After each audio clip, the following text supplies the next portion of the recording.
Que la paix et la bénédiction d'Allah soient sur vous, chers téléspectateurs. Gloire à Allah, exalté soit-il. Il y a d'autres divinités qu'Allah. Dieu est grand. Toutes ces paroles que notre prophète, que la paix et la bénédiction d'Allah soient sur lui, nous a recommandé de prononcer. À chaque fois que je les prononce, je me sens, j'ai honte, car je ne peux bénéficier que de paroles.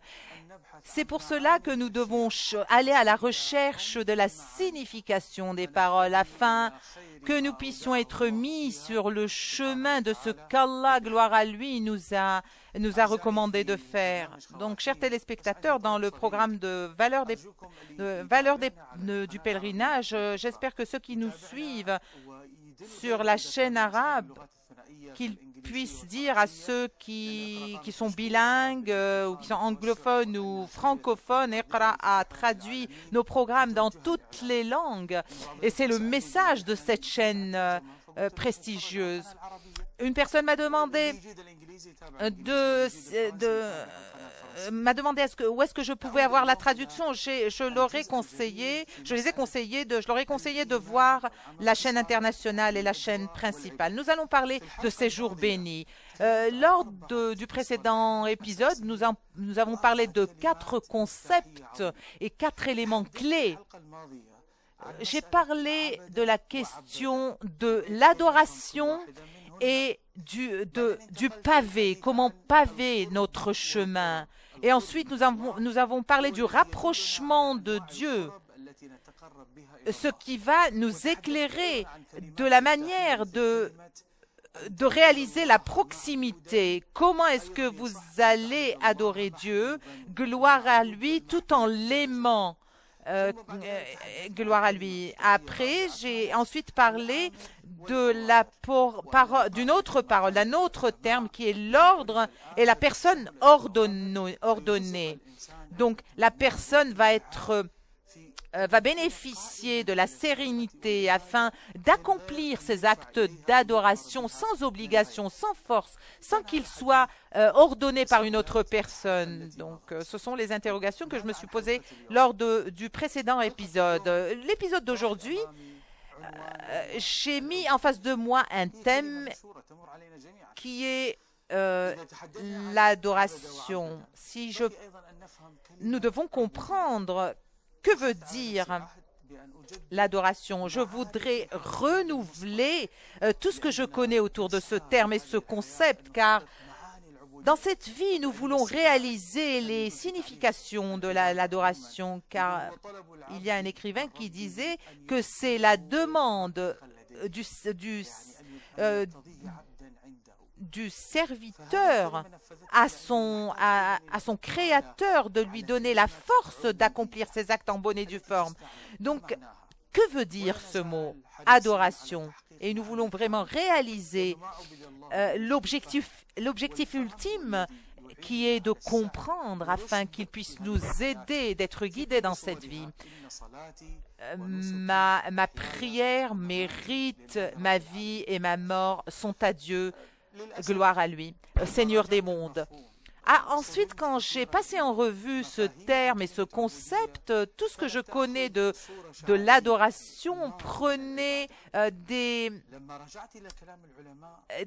concepts et des concepts vraiment superficiels. Lorsque je me suis j'ai approfondi ma connaissance, j'ai appris que c'est l'humiliation, la soumission et se débarrasser de tout ce qui m'entoure. Donc nous devons nous soumettre à Dieu, gloire à lui, et se mettre dans une position où on est capable d'adorer Dieu et de se dire qu'on ne fait pas assez.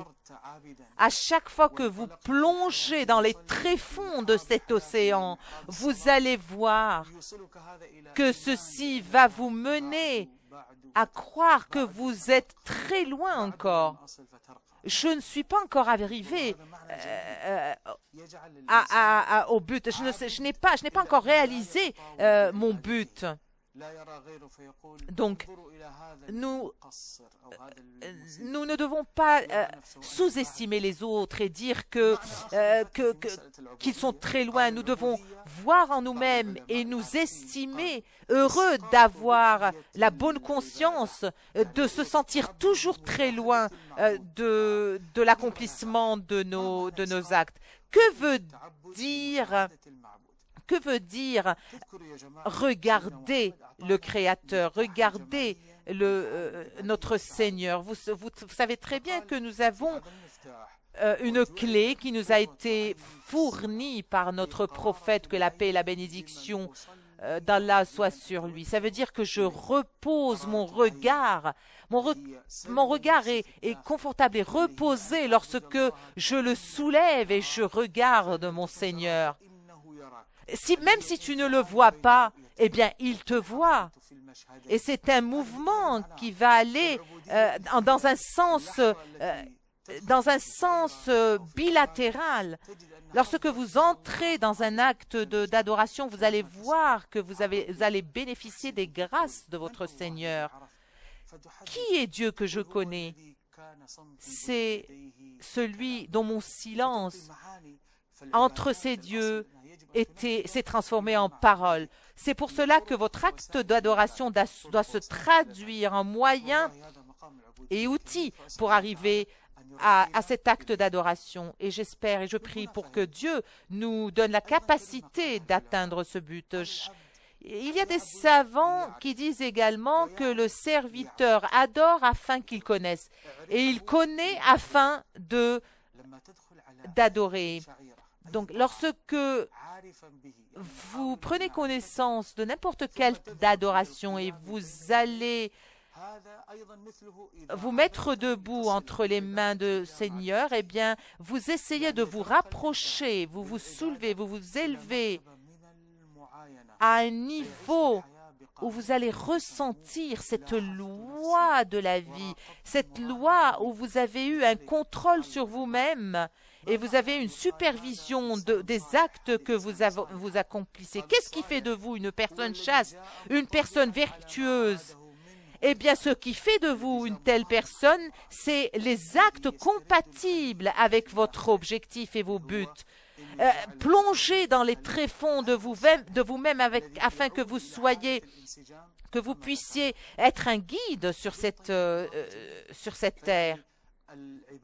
Donc, les actes d'adoration et tous les rituels, c'est se préoccuper avec cette âme possédée par notre Créateur. Comment je vais être récompensé lorsque je vais accomplir cet acte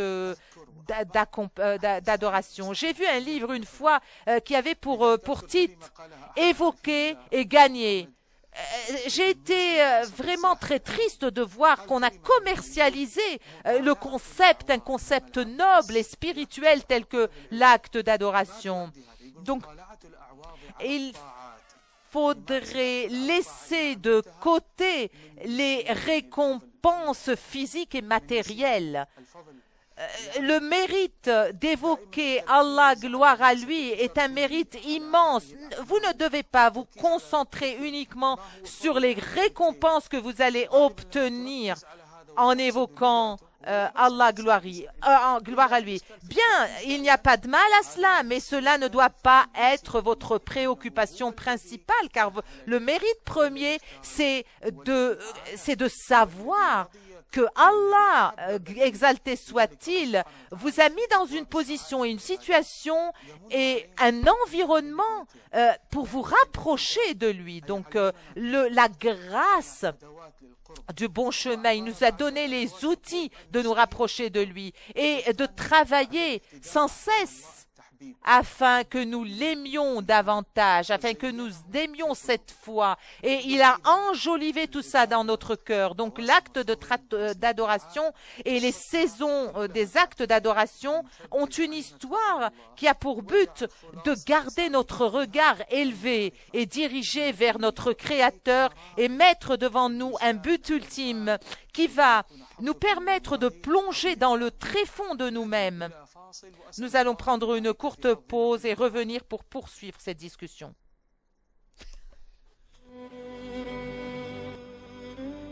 Que la paix et la bénédiction d'Allah soient sur vous, chers téléspectateurs. Nous sommes de retour après avoir parlé dans la première partie concernant l'axe de l'adoration. La foi, c'est le thème de cet épisode et je voudrais avoir une entrée pour le concept de la foi.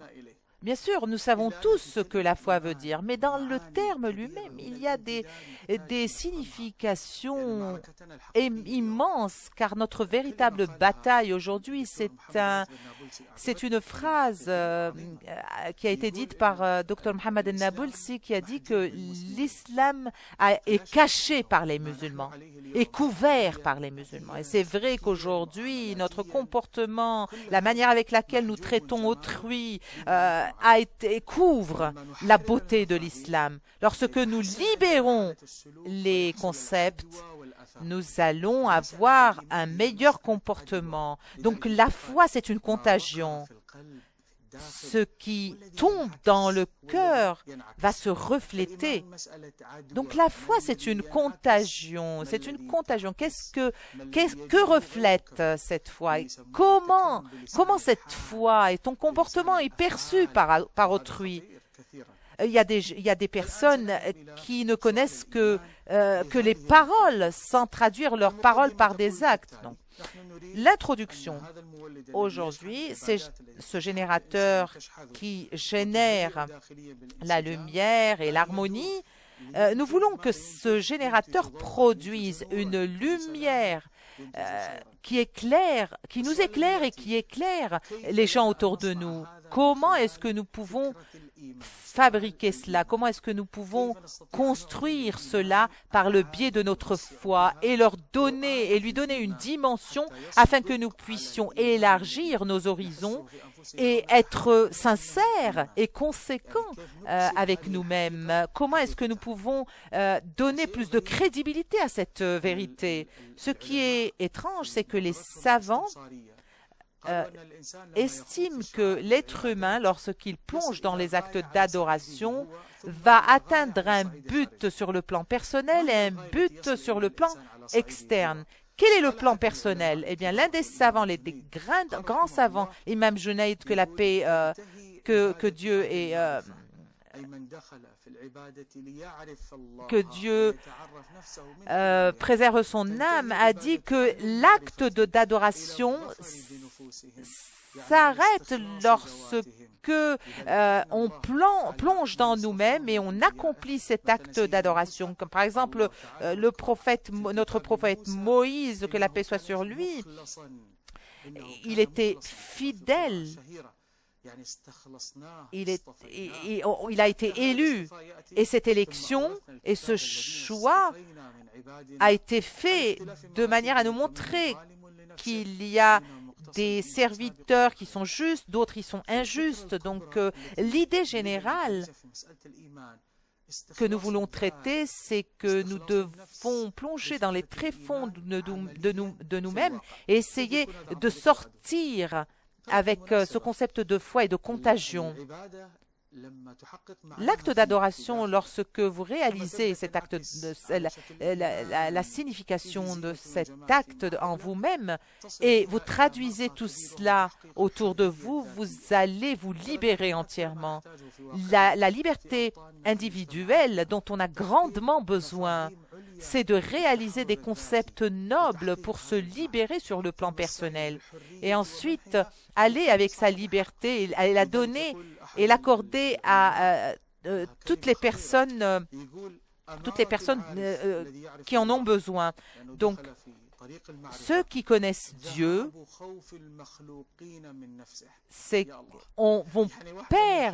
vont se débarrasser de la peur.